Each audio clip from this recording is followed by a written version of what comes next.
Hello,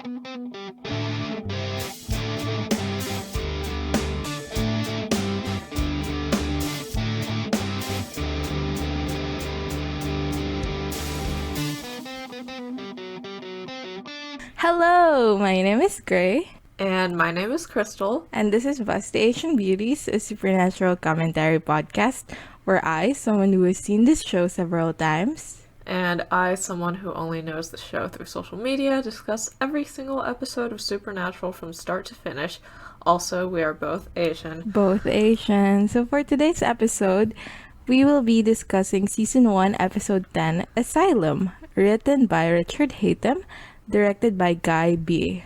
Who are these people? I have no idea. Let me click on them. Is Guy B that doesn't sound like a real name. I mean, Guy is a name. I know, but it shouldn't be. Richard Hatem wrote Phantom Traveler. Okay, which we did not enjoy. And then Guy B, is pretty active. Oh, he looks fun in this photo on the Super Wiki. I'm sorry for insulting your name. Crystal, what did you think would happen in this episode? Right, so I was talking to my best friend about this podcast, and she was like, what's the next episode you have to watch? And I said, Asylum, and she said, oh, that's the one where Sam goes to therapy. So I knew that Sam was going to go to therapy. And I also guessed that from the title this was going to be an extremely ableist episode. And it was an ableist episode, but it was slightly less ableist than I thought it would be, but also more ableist than I thought it would be, so we'll get into it. That's all you knew. So that's pretty in terms of what goes down in the episode, that's pretty insignificant. Well, I did see gift sets of Sam's girl boss moment, but I didn't know they happened in this episode. I messaged you that you have to wait for right, yeah. What goes you were down. Like, there's something in this episode that I think you're gonna be excited about. And there was. So we open in Roosevelt Asylum. We see someone walking around this abandoned building. They cut open a chain that's locking a door inside, and they proceed to walk in. So we go back outside. We see two cops walking into the abandoned asylum, and one of them tells the other, who isn't a local, so that's the reason why he doesn't know this commonly known legend. That's the reason why the world's worst exposition is happening. Yeah. And he says that the Roosevelt Asylum is haunted by its patients, and spending a night there will drive you insane. So the two cops come in and walk around, calling out for what they presume are kids that sneaked into the asylum. So one of them finds the kids, and the other, Officer Kelly, keeps on walking around. His flashlight dies, and a cabinet beside him opens, and that's all we see. We cut back to outside, where the first cop is sending the kids away. He calls out to Kelly, the other cop, who now looks creepy as shit. Yeah, and sort of appears suddenly behind him. Yeah. So he asks if he's seen anything, and the cop says, no, not really. And then they go to the car where Kelly's nose starts bleeding. And I just want to say that this guy who played Officer Kelly acted the shit out of his role.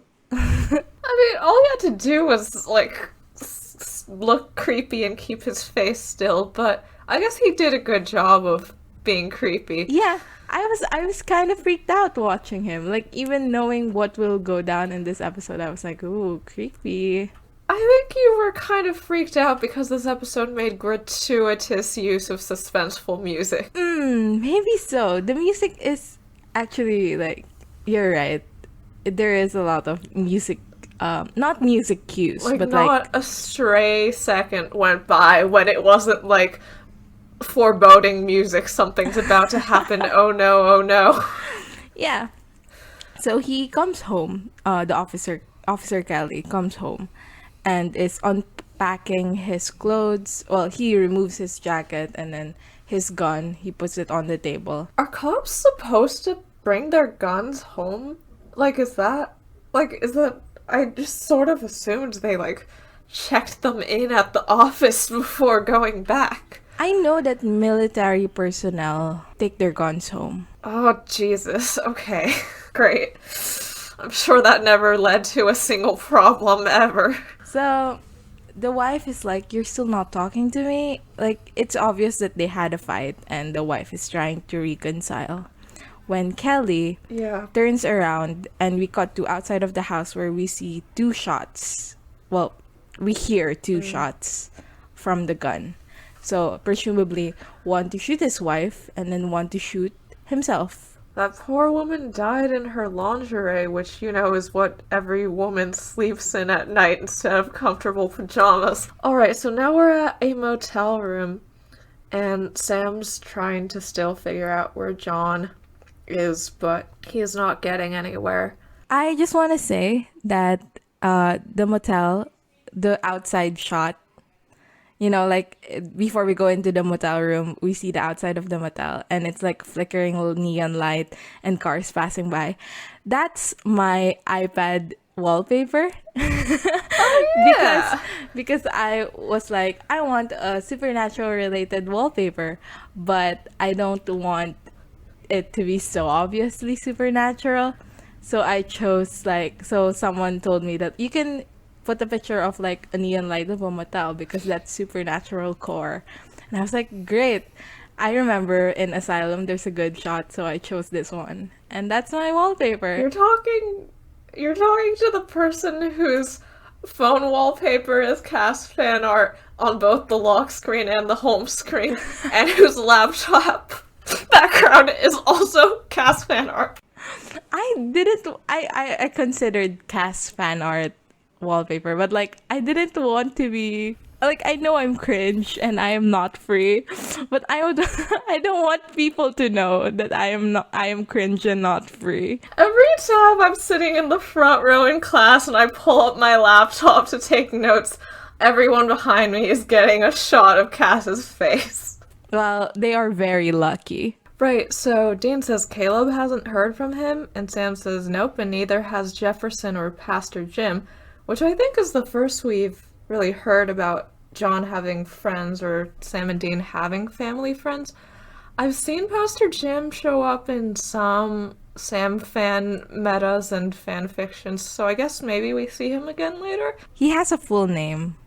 Like in the wiki, Okay. his full name is Pastor Jim Murphy, so I'm assuming That he shows up. Oh my again. god, he gets killed by Meg. Spoiler. Anyway, where were we? Yes, so Jefferson and Pastor Jim don't know where John is, and Sam asks Dean about leads in the journal, and Dean says no, and then he says, I love the guy, but I swear he writes like frickin' Yoda. Which is our first I love a family member in Yeah. Supernatural. Boo. Right. And it's John. Ugh. I do feel kind of bad for Dean in this episode.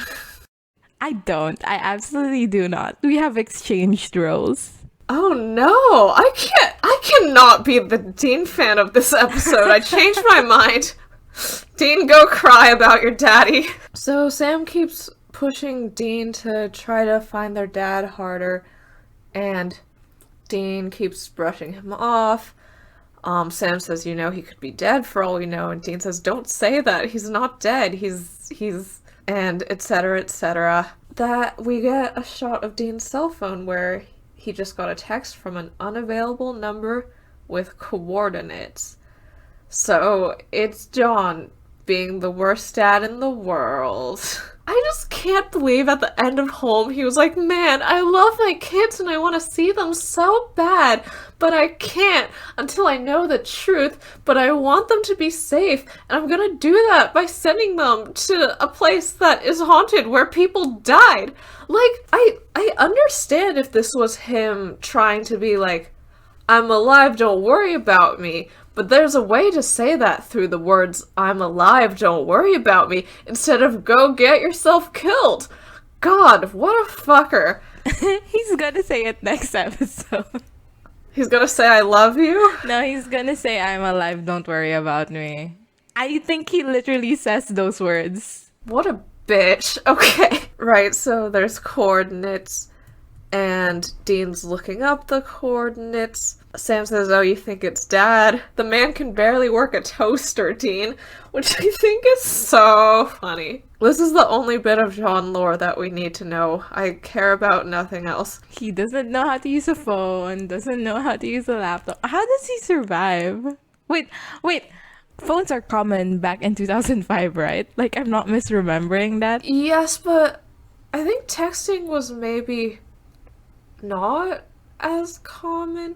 Because it looks like they all have flip phones, and I know that texting was harder on a flip phone. Okay, also, the coordinates he gave him suck. Like, they are full numbers. There are no decimal points. There is no way you'd be able to pin that down to a specific location. But, you know, whatever. Sam's like, well, there was no number on the caller ID, so, like, how do we know it's him? Where do the coordinates go? And they go to Rockford, Illinois, and Dean says that he checked the paper, and there was a recent death there, and that John has mentioned the asylum, the Roosevelt Asylum, in his journal. This happens right after home, where Dean also recognizes Missouri Mosley, like, as a thing from the journal immediately. And oh god, I cannot believe I'm being the Dean fan of this episode, but it does make me sad how well he knows the journal. But, like, he's probably just, like, rereading it all the time because he misses his dad because he's a little bitch-ass whiny loser who I care about sometimes. God damn it! So... Oh, also, I just remembered, Dean's wearing red in this scene, which is a new color for him, I think. And it just kept making me think of his red shirt when he was a demon. Which which everyone seems to think was a slutty little outfit. So, that's fun. So, Sam's quite upset. He says, this is a job. Dad wants us to work a job. And Dean's all hopeful that John's gonna be there and they'll meet up. And even if he's not there, who cares if he wants us there? It's good enough for me. And Sam's still against it, and Dean says, Sam, Dad's telling us to go somewhere. We're going. Ugh. Alright. So we go to Rockford, Illinois, and the cop that we saw earlier is sitting at the bar. His name is Daniel Gunderson, and Dean starts stalking him up. Dean introduces himself as Nigel Tufnell from the Chicago Tribune and asks, a couple of questions. What went down with your partner? And Gunderson is a bit upset about this because he's just trying to drink a beer, right? But Dean continues on being pushy and being a bit of an asshole when Sam comes in the most staged way ever. So funny! He comes in... He's such a bad actor! Sam is canonically a bad actor, as we know, and I don't know if you've seen much around of The French Mistake, but there's a scene there where Sam tries to act, and he's so horrible at it. If there's a lock, then there must be a key! Yeah, exactly, that one. Anyway, King. We see glimpses of that terrible acting in this scene when he pushes Dean, and it's like, stop bothering the guy, leave the poor guy alone. He's an officer. Don't you have some respect? And he's like lowering his voice. Yeah, he's lowering his voice like I wrote down, this is Sam's straightsona. Like, it's literally his straightsona. It's his cishet-sona. Yeah, later, he's like, of course I had to do that. That guy is a serious jerk, because I can't swear on Supernatural, but it just comes off as Sam being terrible at being a cishet-sona of himself. And this whole time, Dean looks so shocked. Like, I mean, he knows what was going to happen, because this is a plan that they had, right? But he still looks so, shocked and upset at Sam for pushing him around. Maybe he was just shocked that Sam could push him around. Like, maybe he forgot that his baby brother is, like, half a foot taller than him. Yeah, so Sam gets Gunderson a beer. Why are you, as a man, buying another man a beer? Gunderson is like, thanks, and then they look at each other. Why are you as a man looking at another man? Looking at another man. And then they look at each other, and that's like our implication that they're gonna talk. Yeah, they're gonna talk. Oh, come on, come on. I'm just saying it cuts. We don't know what's going on. Sam walks out the bar, and Dean is sitting on the Impala. And he says, "You should be kind of hard there, buddy boy." And Sam's like, "Well, I had to sell it. It's method acting." Well, he said it's method acting. Oh, isn't Sam canonically a theater kid? That makes this even worse. I mean, it makes sense because in theater, you have to be a little bit more dramatic, right? Not like that. God. Yeah, so they talk about what Gunderson and Sam talked about. They talk about Walter Kelly and say that he's a good cop, head of his class, very good cop. He's a stable guy. At home, he had fights with his wife, like one usually does, but everything was smooth sailing, and they were talking about having kids. So Dean says that like either Kelly had a deep-seated crazy waiting to bust out, or something else did. And Dean asks what Gunderson told Sam about the asylum, and Sam says a lot. So we go to the asylum. I'm just so surprised that the good cop, bad cop routine worked on a literal cop who should know very well what the good cop, bad cop routine, like, is. But, you know, the guy's grieving, and Sam's attractive to him, so...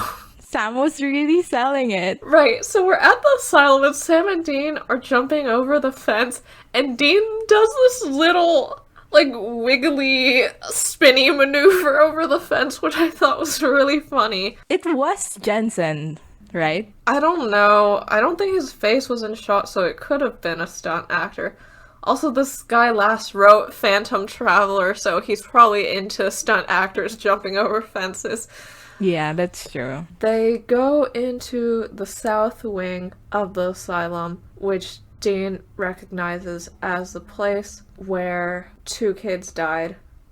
One of them apparently went wild and started, I guess, shooting people and stuff. And Sam notices the broken chain from yesterday, so they go in through that door, and they start talking about Sam's psychic abilities. Dean says, "You gotta be careful, ghosts are attracted to that whole ESP thing you got going on." Sam says, "It's not ESP, I just have strange vibes sometimes." That's so good. Yeah. Iconic line. Yeah, and then more iconic. He says, "Weird dreams," and Dean says, "Don't ask, don't tell." Do you know what this is a reference to? It's a military thing, right? Yeah, no, I think it was a law passed during the Bush regime that was basically like, okay, I guess you homos can be in the military, but you better not fucking say anything about wanting to fuck guys, or I swear to God I'll kick your ass, was the general law. So yeah, I think that Dean was saying that in response to Sam saying he had weird dreams, because, oh, doesn't later... like, Dean asks Sam if he was having a sex dream about Brad Pitt. Dean was the original bi-Sam truther. Dean is the weirdest I ally. know he's being homophobic, but Dean, I'll take Dean it. is your homophobic ally best friend. Yeah. Well, my homophobic ally best friend. Yeah, and my homophobic enemy worsty. So, they're looking through, and Dean's EMF meter isn't picking anything up, so they assume that it's because it's daylight. Then they keep looking around. So, they go into a room and they see, like, I don't know how to describe it. It's a messy room, and there's evidence of, like, procedures. Torture. Yeah, like, I was trying to be nicer, so I was like, procedures. But yeah, like, it looks like a torture chamber. I think we can call it torture and medical abuse. I think we can call it torture and medical abuse. It looks like a torture chamber, and at some point there's like a little doll that's beheaded on the side, and I was like, why is there a beheaded doll in here? Doll? So Dean at this point starts dropping references. So like Jack in Cuckoo's Nest. Later on, he says Jack in The Shining. I think this episode, because earlier he says Yoda too, right? So I think this is the episode where they cement that like Dean is a pop culture fountain. Also, he calls him my man, Jack, both times. Why are you, as a man, calling another man yours? So they infer that maybe it's ghosts possessing people, or maybe it's spirits driving these people insane. And then Sam is not amused by Dean's references or the case because he's angry. And he's angry because, and he brings up the fact that Dad is not here. And the way he does this is he says, "Are we gonna talk about it? About the fact that Dad's not here?" And Dean says, "Oh, I see. How about never?" Dean. God. Problems. I mean, I get it. Like, I get what you mean when you say that, like, Dean makes you feel feelings in this episode because, like, his devotion. Don't say that. I would never say anything like that. Okay, what did you say? What is your stance on Dean? Maybe it sounded kind of like that, but it wasn't that. So there. My goal in this podcast is to make you a little bit more soft-hearted towards Dean. And so far I am like not succeeding, but maybe later on. No. No. No. I'm gonna harden my heart. Okay, so Sam is still upset, and then John is obviously not there, and Dean's like, "Oh, we'll just pick up the search later. He obviously wants us here because he sent us here." And Sam's like, "It doesn't matter what he wants." And Dean says this line that I was like, "Oh, Dean." And he says, "See that attitude right there? This is why I always get the extra cookie." Yeah, because in Bugs, we hear Sam talk about how Dean was always the favorite and he and John were always fighting and how he felt abandoned and unloved because of it, and Dean's just kind of rubbing it in. The thing is, like, most of what we see in Supernatural regarding pre-seasons, Sam and Dean, are mostly when they were really young, right? So it's reasonable that Sam isn't like a good soldier or anything because they were like in between Sam and Dean. Sam was the one that they were trying to shelter, right? So a part of me is having difficulty grasping the idea that John would ever be like that mean to Sam, that mean-spirited, because I feel like everything that we see from childhood Sam and Dean, he's mean to Dean, or he puts the burden on Dean, and then Sam is the one they're protecting together. A part of me is like, Dean gets the extra cookie. When? You know? Like, when they were in their 20s, I'm assuming Sam started rebelling when he was like 16, 17, 18. Like when, and then he went off to Stanford. It's pretty late. He went to college at age 18, so he probably started rebelling a little earlier. Yeah, maybe so. Yeah. But yeah, it's something to think about because we never see Sam and Dean when Sam is around, you know, a little bit older. I think the oldest we see Sam is like at 12. And I wish we just saw Sam like a little bit older so we can see that like conflict between John and Sam. And then Sam says that like we should be looking for him. And then he says, "We deserve some answers, Dean. I mean, this is our family we are talking about." Which is so wild.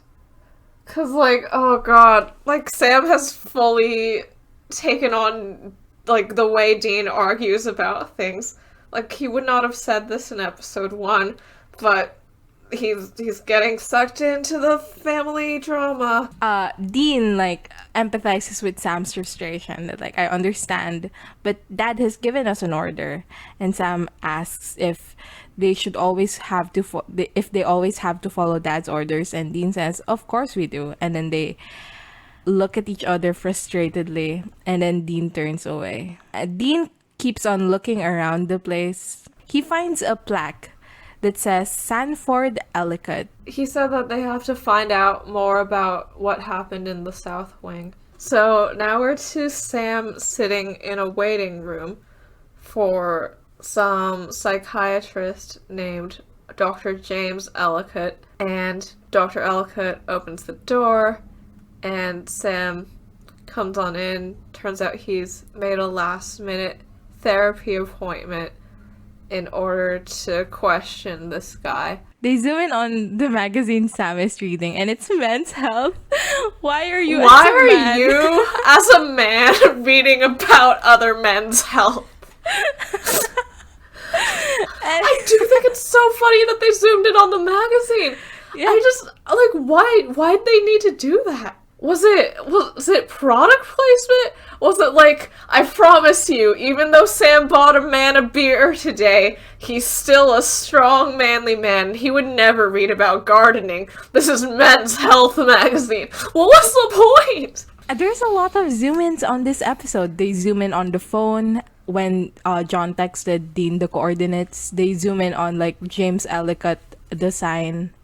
They zoom in on the magazine. I think it was just a directorial choice by Guy B to start zooming in on things. Alright, so Sam continues his shit acting. He's like, oh my god, your name's like Dr. Ellicott. Wasn't there like some guy named Dr. Sanford Ellicott? Yeah, I feel like he was like a psychiatrist somewhere. Like, can you tell me more about like this crazy thing I just thought of? Jesus Christ, Sam.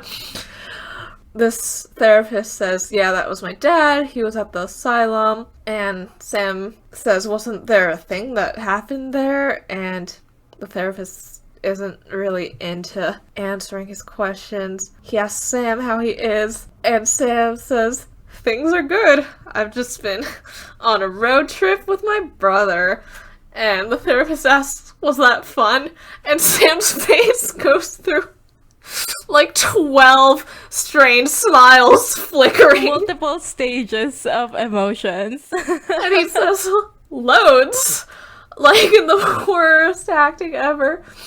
It says that they met a lot of interesting people and did a lot of interesting things. Anyway, what happened in the South Wing of the asylum, by the way? And the therapist mentions the riot, which Sam did not know about. And then he says, you're trying to avoid the subject here, so how about you tell me something honest about yourself, and then I'll tell you about the riot. And then Ellicott asks, this brother you're road tripping with, how do you feel about him? And then it cuts! It cuts! We didn't get to see Sam be the bitchiest little bitch ever, because I guess they were saving that for later, but I wish I got to see it. This episode has a thing for, like, cutting away when the information is about to be revealed. Like, they did it twice, and I just find it fascinating that this is the same writer who did Phantom Traveler, because the problem with that episode was they kept on repeating all the exposition. Right. Maybe he learned from his mistakes. Yeah, he went to a workshop class before and after Phantom Traveler. Right, he walked into a writing workshop and someone was like, this is the clown who wrote Phantom Traveler? Why'd you repeat the exposition so much? And he went back home and cried into his pillow, and then he was like, I have to do better. So, yeah, it's what happened. He told me himself. So we go outside and Dean's like, oh, it took you so long in there. What the hell were you talking about? And then Sam deflects and it's like, oh, we just talked about the hospital. You know, I wasn't complaining about you. He mentions that the South Wing is where the hard cases really are. And then they rioted in 1964, attacked staff and attacked each other. Some patients died, some staff died, and it was pretty gory. Some of the bodies having never been recovered, including Ellicott Sanford's body. And by never recovered, they mean that the bodies were stuffed somewhere. In my head, I was thinking that, like, they cut up the bodies and, like, flushed them down the toilet, or, like, cut up the bodies and put them inside the walls. So, like, when they reveal later that they just Yeah, they just put him in a cabinet. Yeah, when they just put him in the cabinet, I was like a bit disappointed, even if I already knew this episode, like that they do find him in a cabinet. I was like, but they should have put him inside the walls or something. Also, I remember that when the cops come in at the beginning and then later, they zoom in on the boiler room sign. So I thought maybe they shoved him into, like the water heater and he boiled up. That's what he deserves. So they decide to go check out the hospital because that definitely sounds like something that would create a lot of angry ghosts. And I think at this point I wrote down, this is so ableist. And yeah, The twist, they do the twist in the end. twist they tried, yeah, I feel like they tried to be progressive about it, but I feel like they didn't completely succeed. But I was glad that it wasn't just the trope straight on. Like, it was slightly better than what I thought it would be, but I still wish they just hadn't done it. So, we got to the asylum, but it's not Sam and Dean. It's some rando girl and her rando boyfriend. The guy says, "Check this out, creepy, yet terrifying."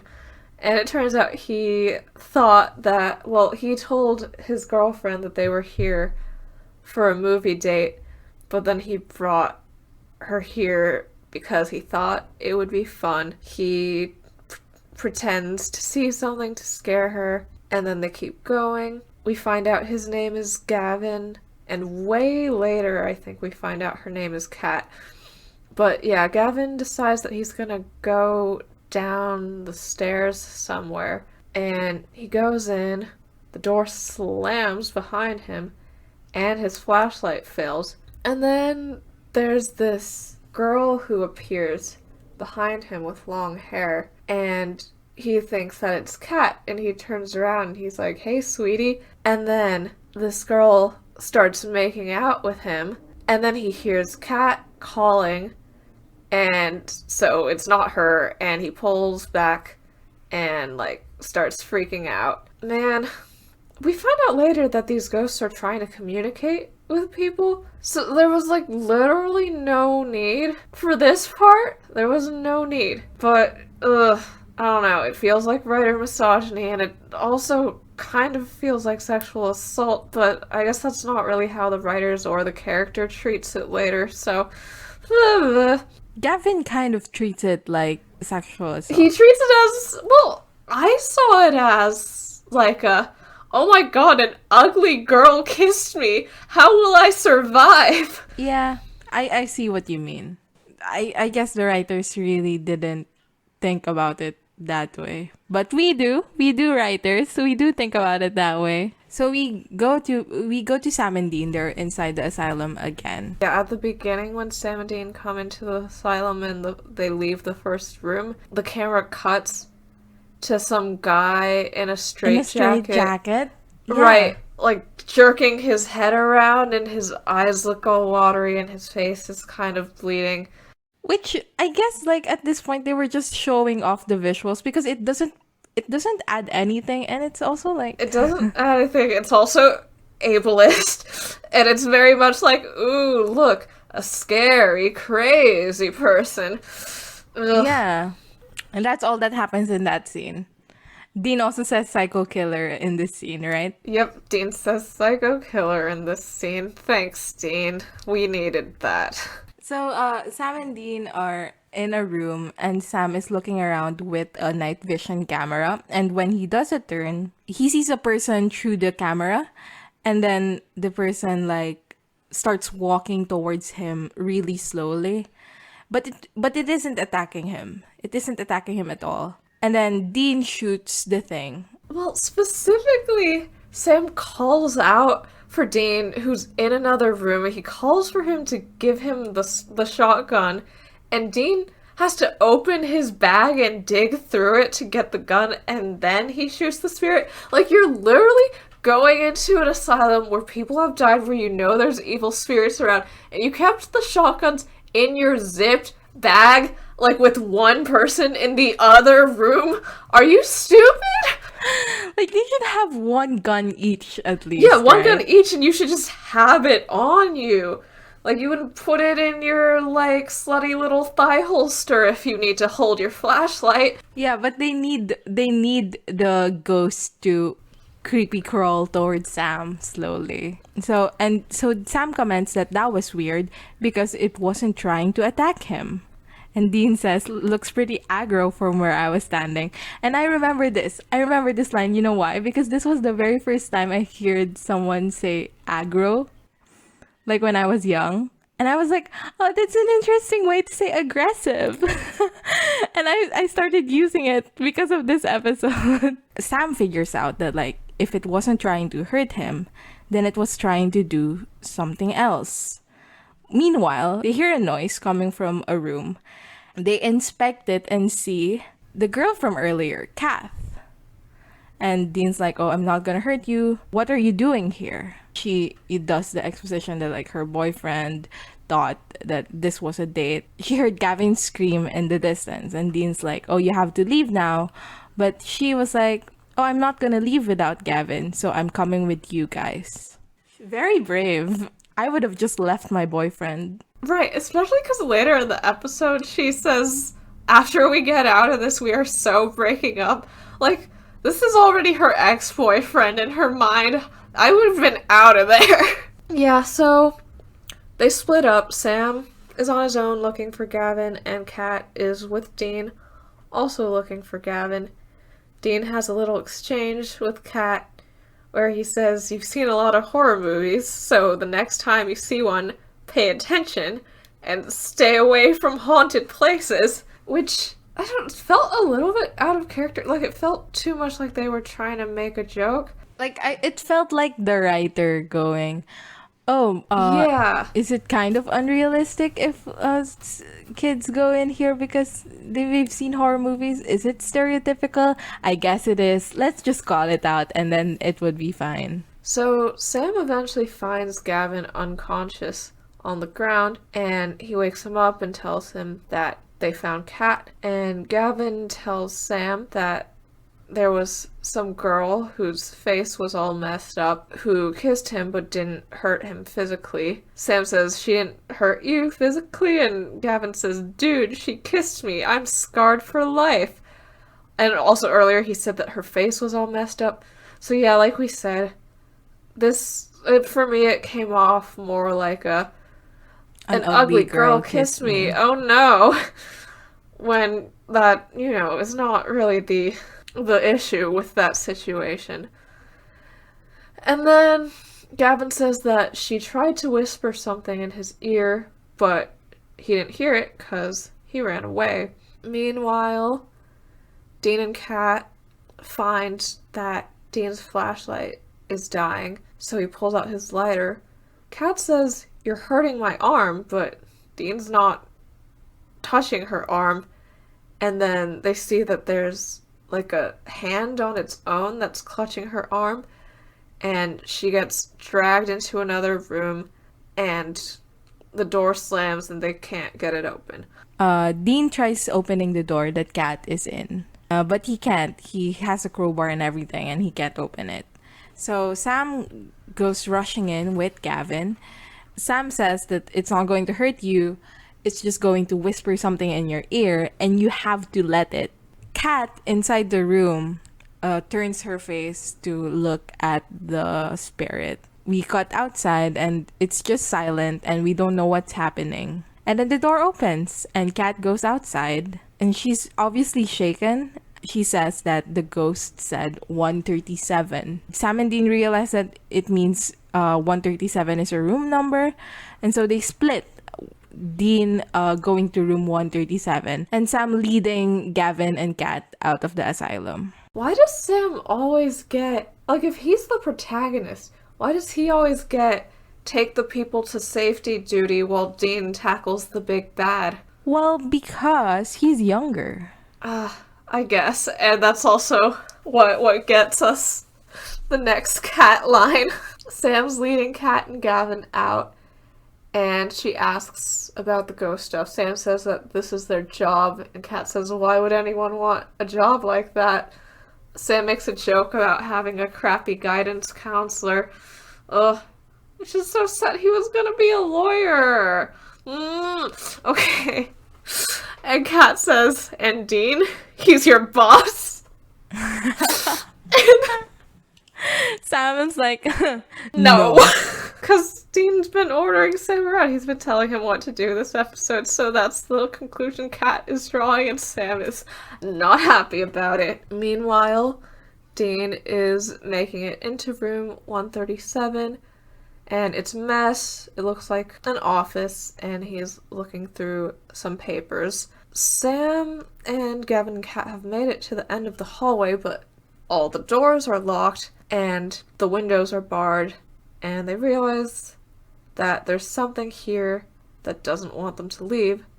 Kat thinks that it's the ghosts of the patients, but Sam says no, something else. Okay, so Dean is in room 137, and he's looking around. He finds a little compartment in the wall, and then a satchel inside that compartment. It's full of papers. He sits down and starts reading the papers, and it looks like a journal of medical procedures that border on torture. And so he makes another reference when he says, all work, no play makes Dr. Ellicott a very dull boy. We go back to Sam and the kids. And Sam says that he looked everywhere and there's no way out. And Sam's phone starts ringing, and it's Dean, but very choppy. He says, Sam, it's me. You have to go to the basement. It's attacking me. Hurry up. And Sam goes and leaves. But before he leaves, he asks if Gavin or Kat can handle a shotgun. And Gavin's like, no, absolutely not. What are you talking about? And Kat's all calmly says that her father took her skeet shooting once. And so Sam gives her a rock salt shotgun and leaves for the basement. Sam goes to the basement and he's looking around when his flashlight starts flickering like it did with Kelly and Gavin. And a door behind him swings open, which perfectly mirrors the opening scene.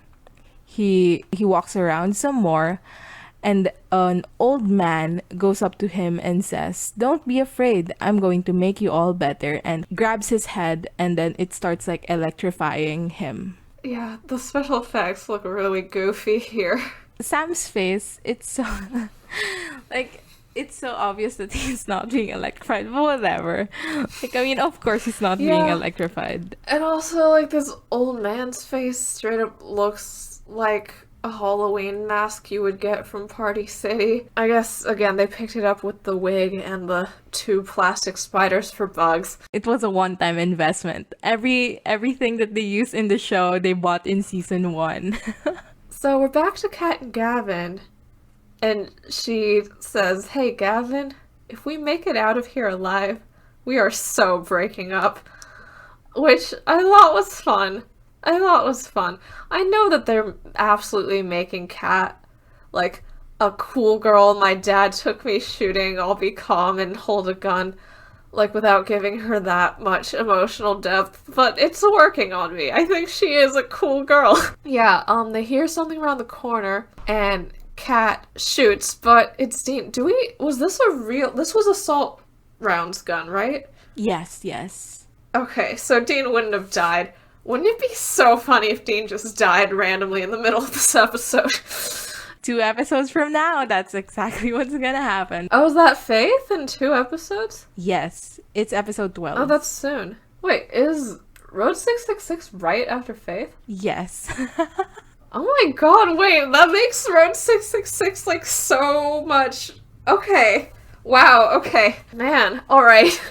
Back to this. So, Dean's like, don't shoot, it's me. Where's Sam?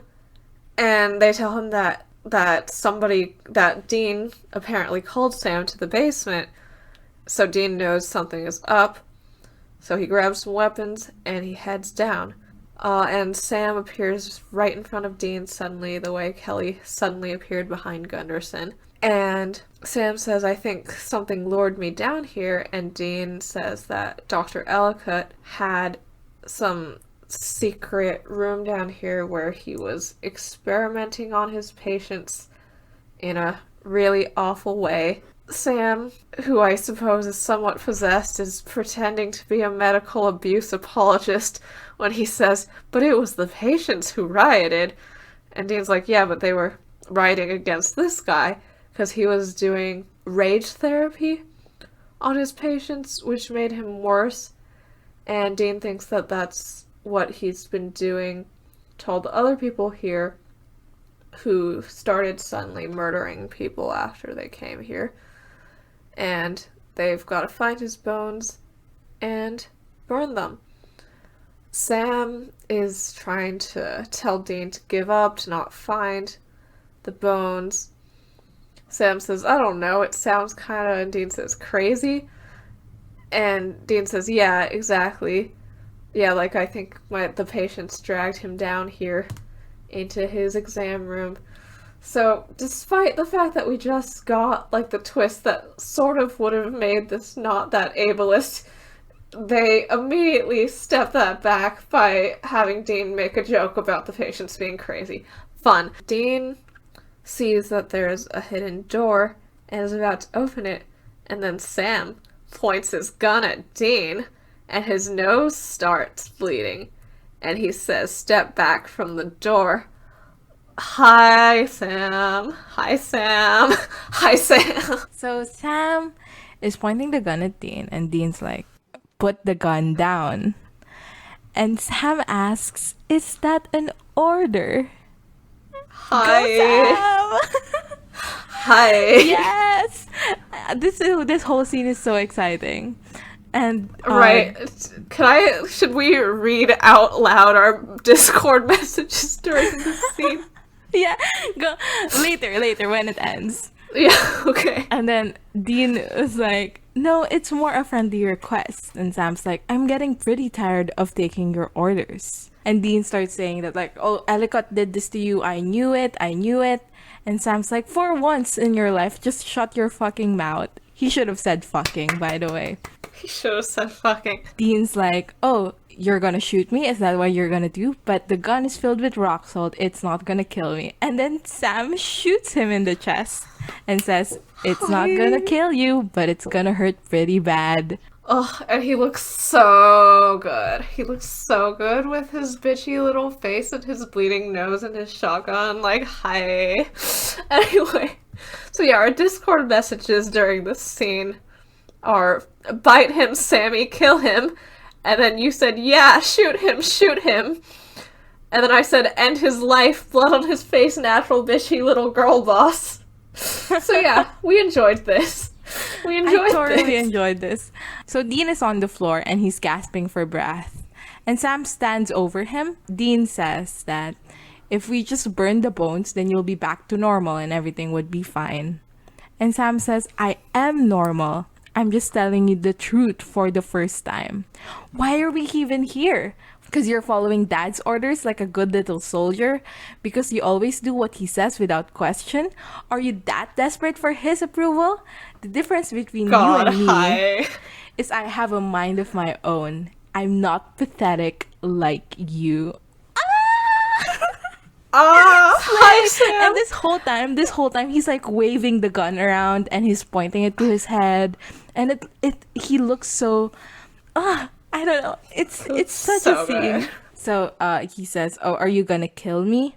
And Sam's basically like, "Yeah, I am, because we're not finding Dad anytime soon. We're not even closer to finding him than we were 6 months ago." And I didn't know it had been 6 months. Yeah, it's been a while. I sort of assumed that each episode was a week, so I assumed it'd been like 10 weeks, but nope, it's been 6 months. Jeez, it's a long time. And Dean hands him the gun that he keeps on him, which is, according to the transcript, a Smith & Wesson.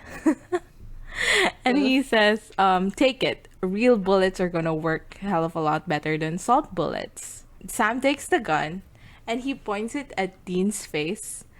And this entire time, you, the audience, I think you're supposed to be thinking, he's not gonna shoot him. Yeah, that's his brother. He loves him. The power of familial love will... Yeah. He's gonna get out of his trance. He's gonna realize that he's about to shoot his brother. He's gonna break out of it, etc., etc. But no, he fucking shoots Dean, and Dean is dead. God. I'm just kidding. I'm just kidding. Dean is not That's dead. the end of Supernatural. Thanks for watching, guys.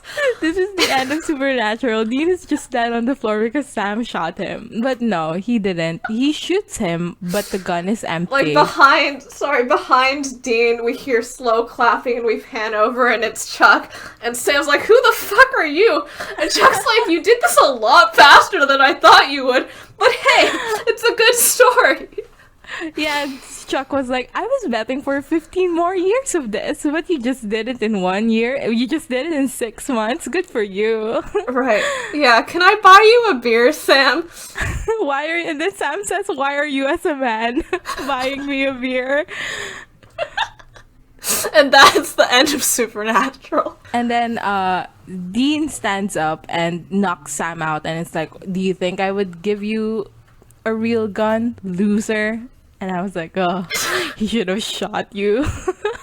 And then Dean knocks Sam out by sort of just punching him really hard. And then, I don't want to be a Dean fan. I don't want to be a Dean fan, but he pats him and he says, Sorry, Sammy. Aww. So sweet. He heads further into the room where Sam got attacked by Dr. Ellicott.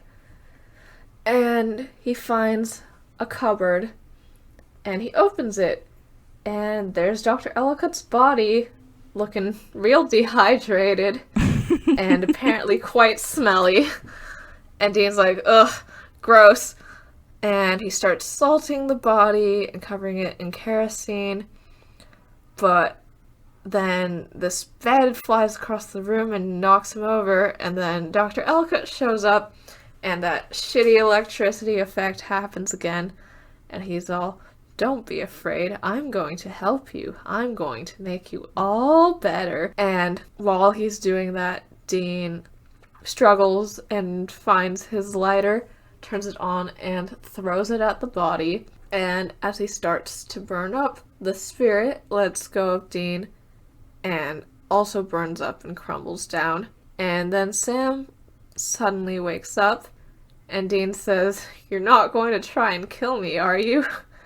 And Sam says no, and Dean says, good, because that would be awkward. So we go to the epilogue, and it's Kat and Gavin saying goodbye to Dean. Dean turns to Sam as soon as Gavin and Kat walk away, and Sam apologizes. He says, I'm sorry, man, I said some awful things. And Dean's like, oh, I can't believe you remember that. And Sam says that he couldn't control it and that he didn't mean any of it. And right, Dean... I couldn't control it. I totally was thinking it, and I couldn't stop myself from saying it, but I didn't mean it. Dean was like disbelieving. He's like, oh, you didn't mean it? You didn't mean it? And Sam's like, oh, no, of course not. Do we need to talk about this? And Dean just goes, nope. And then they drive away. And now they're back at the motel. And Dean's asleep in bed. And he's shirtless. He's shirtless, yes. But we're gonna see more of that next episode. Oh no, really? No, but he's going he's dying? No. No. Next episode is Scarecrow. Oh. He's Dean going Fox to and Scarecrow? No. He's going to be shirtless in bed. But the whole time he's sitting up and he's holding the blanket over his chest. Yeah, I was gonna talk about that. He's asleep in bed, but his blanket is pulled over his chest like he's a woman post-sex scene in a show that's rated PG. It's trans Dean moments. It's trans Dean moments. He's asleep. He's shirtless, but like his arms are out and they're like quite muscular, so I guess that's sort of the fan service moment.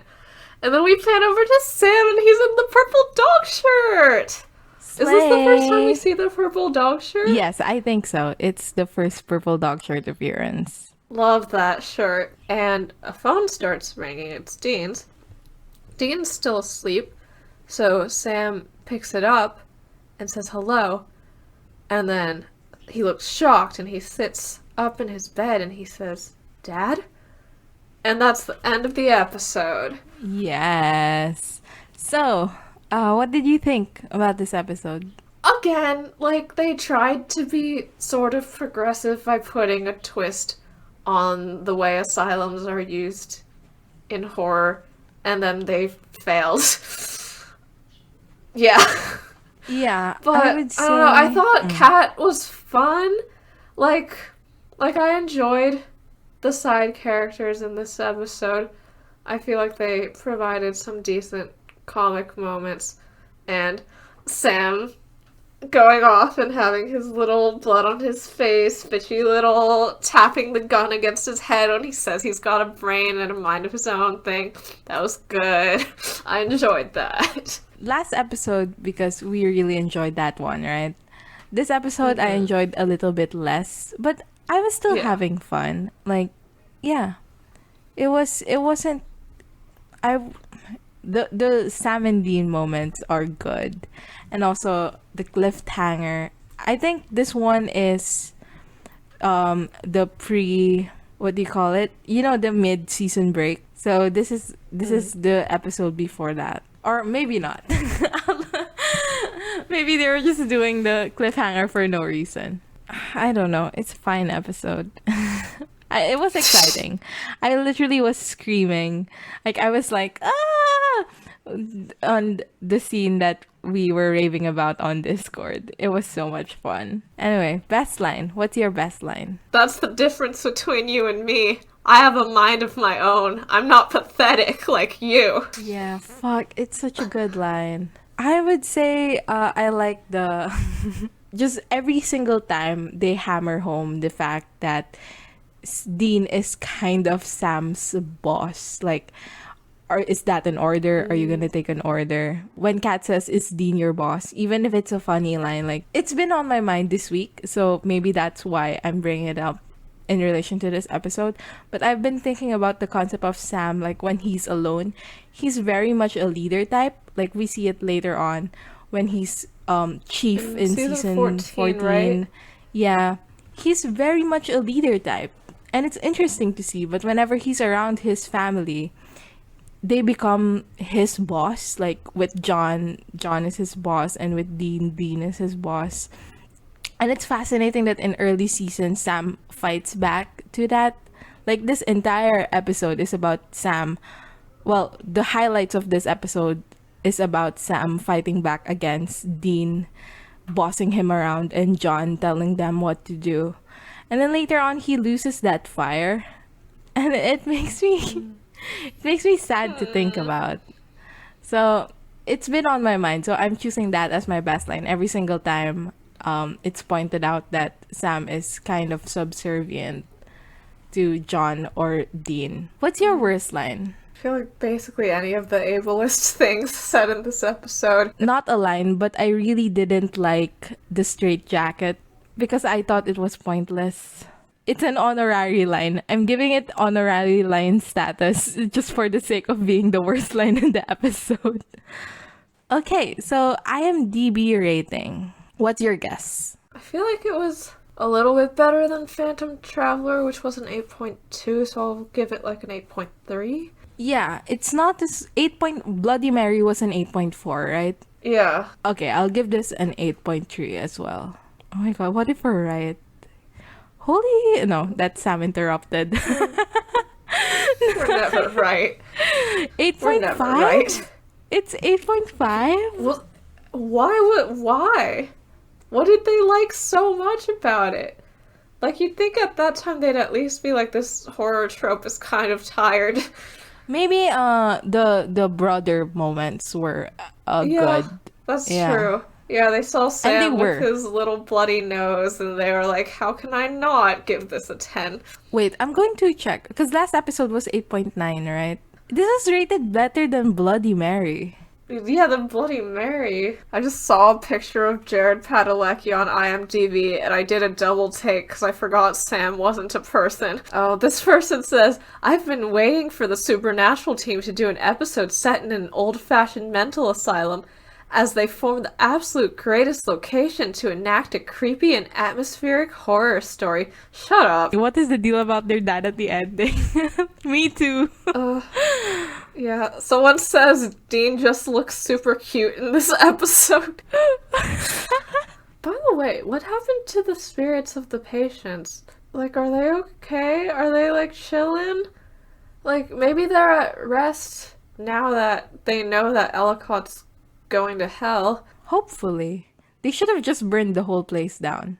There's an episode in season 1 where they couldn't exorcise the ghost. Like, they couldn't, like, I forgot if it was a ghost or what, but, like, they could. Oh, it was a tulpa. Okay. Yeah, and they couldn't figure out how to destroy it, so they just burned the whole place down. That's fun. Anyway, we should end this episode. Yeah. Okay, so that's it for this episode of Busty Asian Beauties. Next time we will be talking about season 1, episode 11, Scarecrow. Leave us a rating or a review wherever you get your podcasts. Follow us on social media. We are on Twitter at twitter.com/beautiespodcast and on Tumblr at bustyasianbeautiespod.tumblr.com. Our official tag is babpod. Okay, you can email us any feedback, comments, or inquiries at bustyasianbeautiespod@gmail.com. See you guys next time. Bye. Bye.